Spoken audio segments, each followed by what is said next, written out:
Greetings. Hello, my name's Elliot Moreski. I'm a jewelry designer. I work in Lethbridge, Alberta here. This is basically just a quick workflow video. Not a tutorial because this is actually jobs I got to get done for customers, and for myself, I like to just watch. Tutorials are cool and all, but sometimes they're a little bit slow, especially if you've got some experience and, obviously it takes time to edit and set it all up. Sometimes you just want to watch somebody work and see how they go about it in their regular time and their regular style. And I'm just going to do my best to do that, and chat and try my best to explain what I'm doing. I'm fairly, this is just kind of testing phase right now to see if I can do this. But yeah, that's what we're gonna do. I have the basics laid out. I got the ring rail set up already. I got the stone set up already just to save some time. This is the general idea.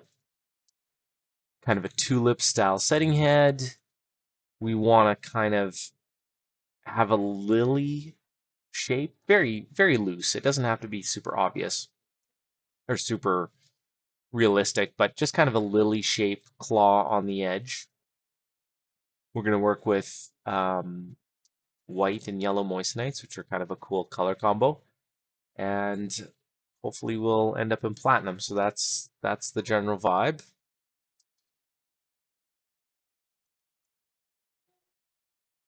And I will do my best to explain what I'm doing as I go. Okay, so I've got a tulip. I've done the tulip shaped claw a million times. And usually I'll steal one from parts, but I'll build one from scratch here. And now I'm kind of weird. I like to build stuff really manually. Kind of I don't use a lot of sweep, I don't use a lot of history. I use a lot of just working with curves, and I'll make something, delete it, make something, delete it. Let's make this 1.2, which is kind of as big as I would go. It's easier to scale down. I don't want to start too small. So I'm going to start with the top of the claw. I'm going to draw a little line just straight up. This is just a guideline so that I can rotate it to whatever angle I want, and then this allows me to just rotate it back really quickly. There are other more specific tools for doing such things, but I don't know. It's just the way I like to do it. It's quick and easy for me. You'll also notice that everything I'm doing, it's like, well, why aren't I clicking over here for rotate near control points on and off? That's because I've got a programmable gamepad set up with two banks of macros and then a script to flip between each one.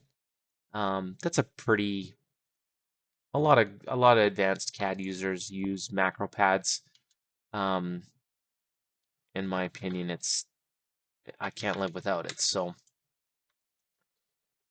that's what's going on there. Okay, so we have our top of our claw, our desired diameter up here at the top.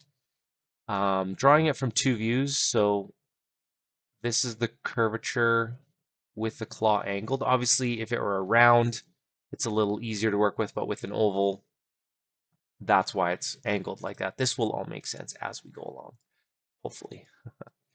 Let's curve from two views. That's something I don't have programmed in here, so we'll pull it up there. And that created this curve. And let's do a bigger circle down here. And let's sweep these two and see, oops, sweep one, see what we get here. I feel like rushed. I feel like, oh my goodness, I got to make the video as short as possible. I need to like just just chill, man. Just do it how you normally do it. Oops, oops, oops. Okay. Um, okay, simple as can be. That worked out pretty good. Um, I want kind of just an opening on it, kind of tulip style. Now take a look at this. Um, I probably want the bottom of the claw a little bit beefier. Cage Edit is my best pal. I use Cage Edit a ton. It's kind of, to me, it's just, man, it's just an easy way to take anything and just Lego brick style, you know what I mean? Just like really, really quick and easy 3D edits. Now, here's the thing, like, obviously if you want it perfect, you build the profiles perfectly and um, you get this just like, you can refine it. And obviously, let's say you were building multiples of something. Everything I do is just one off. I build a lot of stuff that's similar, obviously, but every single one is a little bit, oops, is a little bit different. Um, okay, I'm just splitting this in half. That's another quick and dirty way is just take a plane and split it in half. And I'm fairly happy with this shape. And I use that line to straighten things up. I don't plan on having any under bezel or rail on this head, so that's part of the reason why I want the bottom of this setting to be a little beefier, because that's where the strength is going to be from. We want it thinner on the top and thicker on the bottom if we're not going to have any rails of the claw I'm talking. Okay, I'm going to use this quad flipper. This is a handy little deal. I'm going to make sure to jaw bag this because if I quad flip this and I don't like it at all, I'm just going to delete it and bring it back. So okay. So I like that. Looking at it from the top, um, what do we got going on? It's a little bit fat in the middle, so I'm just going to take the middle. Now, in my cage edit function, I've got a preset, so it automatically chooses a bounding box option. So, okay, so I take this item and I just hit my macro, and then I can choose, and I just press enter, and then it goes straight into bounding box, and I can cage edit these parts. I hope that makes sense. I'm designing this in the way where I'm sort of assuming you're a little bit advanced, because if you're a beginner, this is going to be kind of painful probably to watch. Well, maybe not. The thing, I think if you're a beginner and you're watching this, I wouldn't worry about like following along. I would more watch it bigger picture of like transitioning from step to step. Like I remember when I was beginning, just starting out, it's like I learned the functions pretty good, but it was like, what do I do next? Where should I go from there? That was kind of more my concern. And watching somebody more advanced just go through their progress, I'm pretty happy with that. We want to look at it from the top. These are obviously not perfectly round anymore. That's okay. I actually like them like that. You know, I can. Here's the thing too. When I design something, I'm designing it for the render. Um, okay, I'm gonna get distracted here. Try to explain what I'm doing, but also explain bigger picture. Okay, so I'm gonna take this. I know that this top isn't perfectly planar. Probably not. Let's dupe edge. Let's take this curve. Let's see if we get an MSR. No, we don't. Okay, because it's not perfectly planar, even though it looks perfectly planar. Just gonna draw a line. Trim a little off the top, do the same thing, dupe curve. There's our MSR. Why do we want MSR? Press enter so that we can get a profile cap, which is my favorite way to just build a top of the claw. Super easy, quick, and I'll join. Then I'm going to cage edit again. Oops. My Z count, my up and down this way. At 7 points, it makes the points tighter together, and then it gives me, um, those. Oh, geez, lets me bend that over the clock. Now, back to my point about building for the render. My priority when I'm building this is, um, I want to do a nice render for the customer, and I want it to look realistic. I want it to look like the stone is set. I don't want. Oh man, Joyce, you want to? Oops, you want to hear a pet peeve? Elliot's pet peeve is when I see other. Oops. Uh, is when I see. Oh, what is going on? That's weird. I've never seen that before. Huh. Okay. Odd. Block edit. That never fails. When somebody's watching, that's when something weird is going to pop up. When I design all the time. The program never crashes. If I bring a customer back and I'm designing in front of them, Murphy's Law, it's gonna crash for sure at least once. So, anyways, back to my pet peeve. When they render it like this, oh, don't worry, customer. Promise those will look normal. I don't want to besmirch a customer, but you know, they have some people have no imagination. You send them that, and it's like, ugh, well, it looks like crap. I really like the ring, but the claws look goofy. Well, I said it wouldn't be like that. No, make it look good. Make it look like the render, and then take 2 seconds to modify it after. When you go to prep it to 3D printer, mill, or however you want to do it. Okay, I'm happy with this. So far, so good. So our yellow moissanite only comes in a 4 mil, which in this, where's my gem sizes? I think,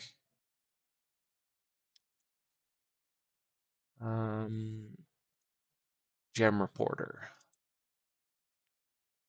So I usually have this all set up on another screen. There we go. 10 by 8. Okay, 10 by 8 and 4 mil. This is probably the combo we're going to go with. Customer wants to see it with a 9 by 7 as well. Okay, let's go into a simple head. I'm just going to, pardon me. Obviously, I've got styles saved. And what I'm going to do here.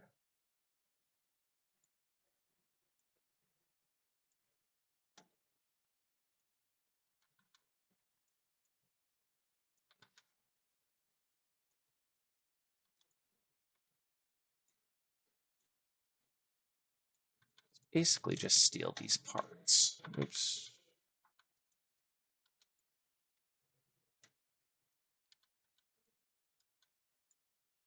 Cage edit. Oh, what is going on? Oh, I think that might have something to do with my cage edit error. Okay, here we go. Now, yes, I know that is tweaking the claw in a weird way. That's fine right now. You know what basically what I'm doing is blocking things out. I'm not getting really hung up on the little details because I'm designing, I'm sort of thinking and designing as I go. And that's why I use Cage Edit so much, because it's just the quickest way to squish stuff around and get it into the basic place. And I'll clean it up later. I'll clean up my room later, Mom, I promise. You know, that's that's the general idea. Is I want to get the vibe first. Okay, let's go back to this picture. So we want to build a claw that's kind of like leaf shaped, kind of lily shaped, and kind of curves out. So like kind of like this. I might let's lift this whole thing up. Let's lift this whole thing up a little bit. Maybe a little more.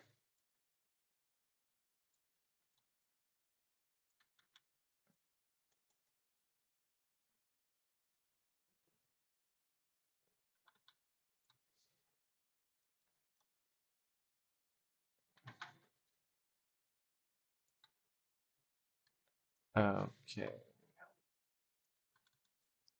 So there's a couple ways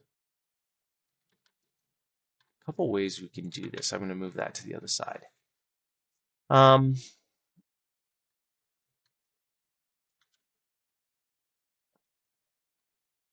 I'm contemplating which route I want to try first. I can draw a profile. I'm not a profile guy. I'm not a profile guy. It's I don't know. I feel like by the time I've messed around with the profiles enough where I like the way it looks, I could have just done it manually. I'm gonna rebuild that mamma jammer here. Keep those points down, low as you can.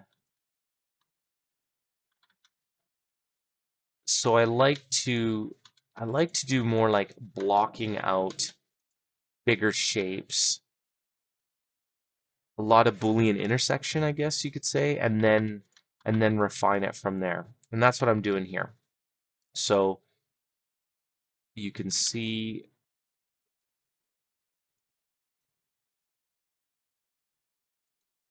I built this shape from this angle and this shape from this angle. And I'm just going to simply, oops.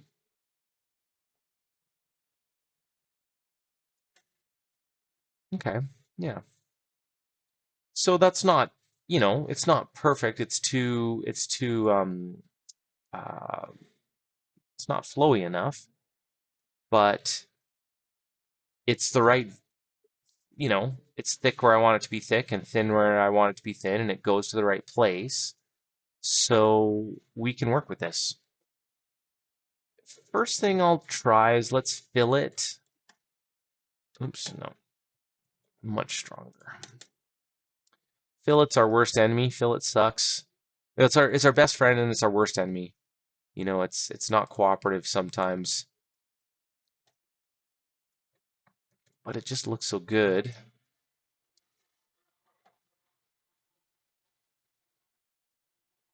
Okay,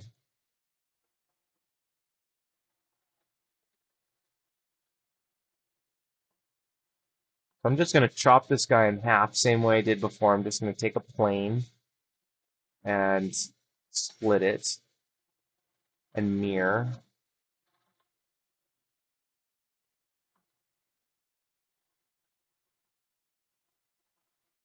I'm kind of liking that. Kind of liking that. Let's accentuate a little bit. Let's thin it out here. Let's beef it up. Oops. This way.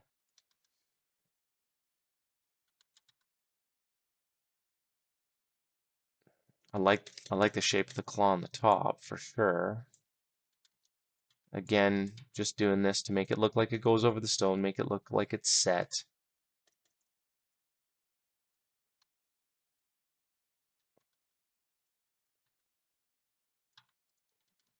Always just modify one and then mirror it. Never.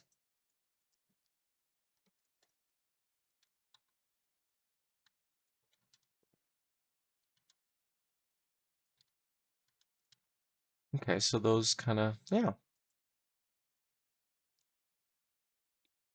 If I really wanted, and the customer doesn't want this, but if I really wanted it to look super um, leafy, I would go in there with a program like Nomad Sculpt, which is like a ZBrush type vibe, and I would sculpt it that way. I would build this basic shape in Rhino, and then or in Matrix Rhino, whatever, and I would Nomad Sculpt the shape, and that just gets it really organic. Don't work with the program with their strengths. Rhino is oops, oops, oops, oops. Rhino is okay. I think something's going on here. Cage edit. 3 point. Ah, I bumped that. There we go. That's why. There's my malfunction. Okay, now we go. All right. All is right in the world now. Okay, so I just pulled that over that stone just so it looks a little bit more realistic. What are we gonna do with these claws? I know I said I was gonna clean up my room later, but you know what? This is fine. This is fine. Like, for what we're gonna render and what we're gonna see, everything's all good. And then when I go to actually build it, I'll add some support in here and clean this all up. This is gonna render just fine and do what we need to do. That's cool. I like that. I'm happy with that. Okay, so let's job bag my original teacher, my very first teacher, Shelly L. She's, you know, job bag everything. That's I'll always remember. I'll always remember that from her for sure. It's, you know, the job bags are not just to save as you go. You can use it as a tool. I can't believe people work without it. It's just indispensable for me. Hard drives are cheap, man. You got a project that's got 100 job bags in it. Who cares? Doesn't matter. Just, throw parts in there, save them as parts, save them as full units. Just job bag like crazy. Okay, what are we doing for a shank? A little bit of a shoulder, reverse taper. That's my jam. That's my go-to. Looks thin. Looks thin on the top. Obviously, the thin band thing is super popular right now. Any goldsmith that actually works on jewelry and builds jewelry and has to stand behind their work knows how crappy. Oh, come on, come on. All right, I should be a little bit more diligent with my colors here.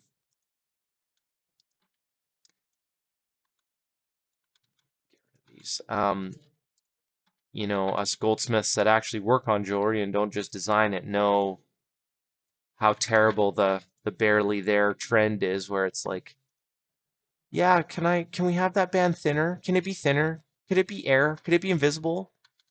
2 mil. Oh my God, that's like so wide. Can we go like half a 2 mil? Can we go like a tenth of a mil? I saw a picture of this thing on Instagram. It was a millionth of a mil. Can we do it half as thin as that? So the reverse taper is a great trick where you can add some thickness on the bottom. Okay, I don't even. How high does this go? Okay. I like a little tiny bit of scallop, but I also don't like it.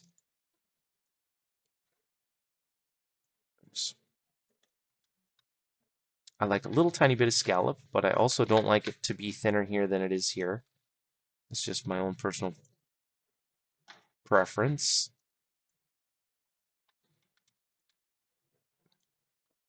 And I also, okay, so I'll have a little bit of claw sticking out. Okay, Boolean, curve Boolean. Oh my goodness. Tell me you know about this function. I cannot tell you how many projects I did that were like complicated curved projects and I didn't know about curve Boolean. And when somebody showed me that, I was like, something that could have been brought to my attention yesterday. You get what I mean? Just like, oh my God, the hours I wasted. Okay. Like I said, I don't work a lot with profiles. Here's how I like to build shanks.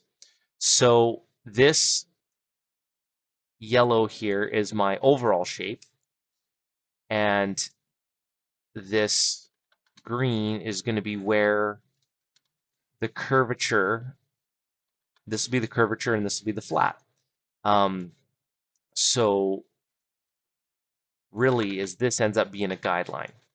Okay, so bring back our setting head, and this is my reverse taper.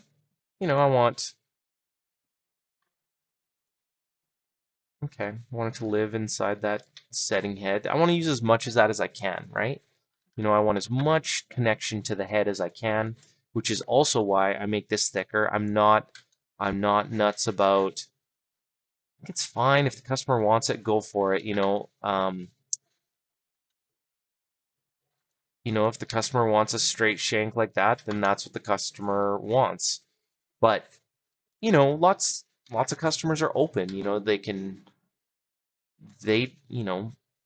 They're going off. Usually, they're just going off what they see on Pinterest, and which is fine. I love Pinterest. I use it. I recommend my customers to use it as a reference just to get the creative ideas. Just get the basic ideas flowing. And but if you're chatting with them and you can convince them to have a little bit better connection from the head to the shank, a little bit more comfortable to wear, a little bit better in a lot of ways, then, you know, I won't say try to talk them into it, but talk to them about it. There's a lot of ways to do what I'm doing right now. I'm just deciding to do it this way. I hope it kind of makes sense to you. Okay, so this yellow line I'm using as my guide. So, um, when I'm setting the height of this kind of knife edge vibe. Now I don't want uh, rebuild this point. I don't want it like laser beam knife edge. I want kind of rounded. And let's see how well this cooperates. Let's see how well it sticks to my, okay. So I use the edges as the guide rails and not this. And, I can see I get a little bit of difference. I get a little bit, it's not a perfect fit. Sometimes sometimes it's where you want, sometimes it's not. That's fine.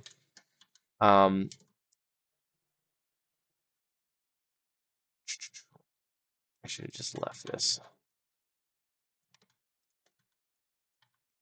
So now I'll use this and this. Oopsie. Oops. Sweep this half, this half. What's going on? Oh, duh. Okay. There's your problem right there. My profile's not on the right side. Okay, sweep two. Sweep two. Here we go. There we go. Okay, so that follows the profile nicely. And sure, yes, I could do this with profiles, but I don't know. I feel like I got more control as far as how this part right here, this kind of weird curve and exactly how flat I want it on the side and exactly how much taper. I just feel that doing it manually,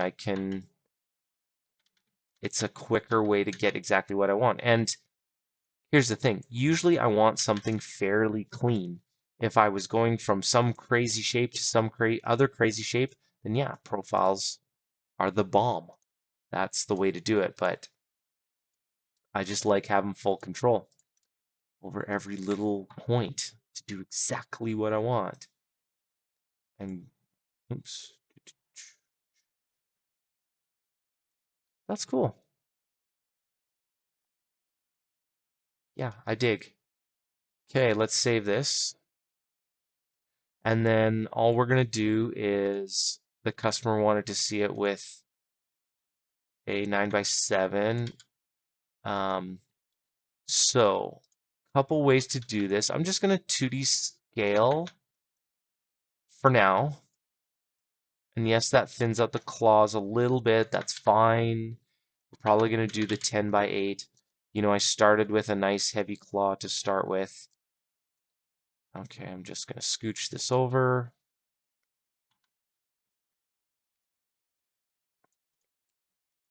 Chop it in half.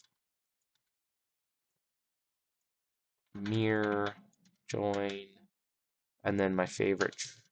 I'm not going to call this a trick. I like doing this. We're going to cut this here, past center, rotate it up a little bit. Great way to like size, adjust shanks. That's a great little time saver. Join. We have room to go a little bit lower with the smaller stone. Voila. Voila. Okay, how we doing? 30 minutes. I usually don't time myself, so it's interesting to see. I'm happy with that. Two rings ready to render. 30 minutes. Yeah. From,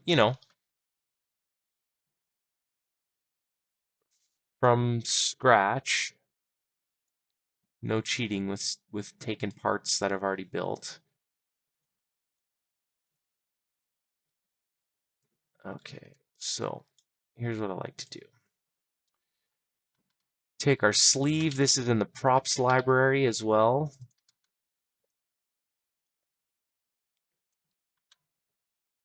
A lot of times I'll just scale it 1D so it's a little bit more uniform in thickness. And I consider, I'm going to render these side by side. I sort of consider these the less glamorous looking renders where I'm, okay, yellow diamond. I'm just sort of making sure that they can see the difference between the two. CZ yellow. That should be nice. Sometimes those are really, like super, a little bit too obnoxiously bright. We'll see. Okay, let's hide these. I like, we were going to build this in platinum, but I don't know. I've tweaked my white metal color. I like it better. They're all proximities anyway, so it's not like we're too worried about it. Um,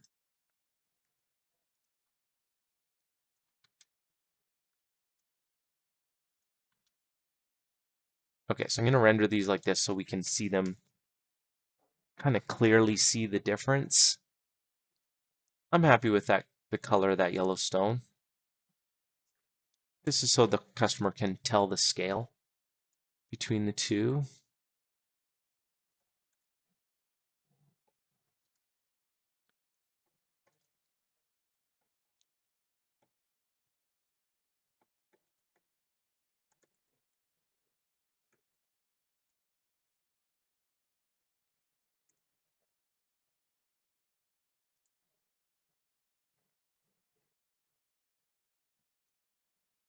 Render another one from the top.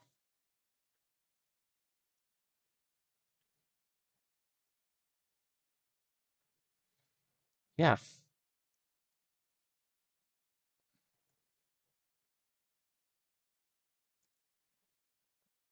And now save this in the master. I should have done that first because Murphy's Law, if it crashes.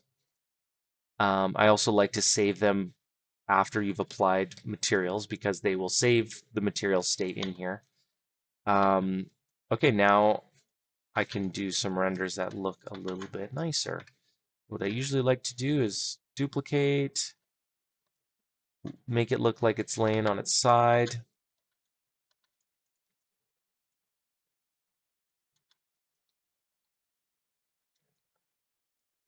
And something like this, where you can kind of see the side of one and the head of the other. Now, these are fairly quick renders. I'm not getting too carried away with them because I just want to show the customer multiple angles. Um, and I want to know what he thinks of the design because he might look at it and go like, he might go like, no, don't like it. Let's do something different. And then, I end up not using it at all, which is part of the reason why I don't get super hung up on little tiny details that you can't tell. I will fix them later. Um, and I will refine it a little bit in these little ways that, if the customer approves it, then when I go to prepare the wax to 3D print, that's when I'll do that. I said that already, but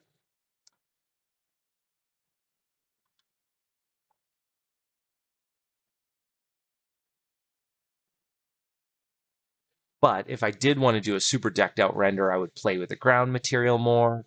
I would work with the depth of field. That's honestly the best way to add some realism to your rendering. I have spent a lot of time modifying my materials, modifying the environment. So you only have to really spend the time in doing that once, and things will everything you render from there will look the way that you want.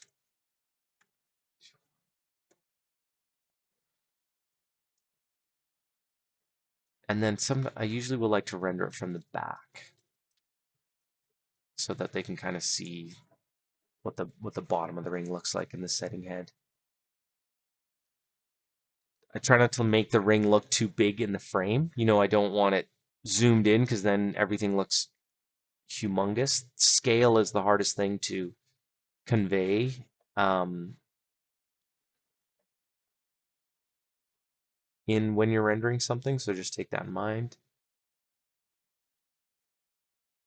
Oops. I hope I'm doing this right. Okay. I think that's it. Man, if you follow to the end, bless your farting heart. And, these are kind of my first attempts at doing this. So say, yo, Elliot, I watched till the end. And I'll be impressed if I get that comment from a random stranger on the internet. I'll be very impressed. I hope you learned something. Maybe not. That's okay if you enjoyed it. If you didn't enjoy it, well, it's too late now. So what are you gonna do? Anyways, thanks a lot. I'm outie.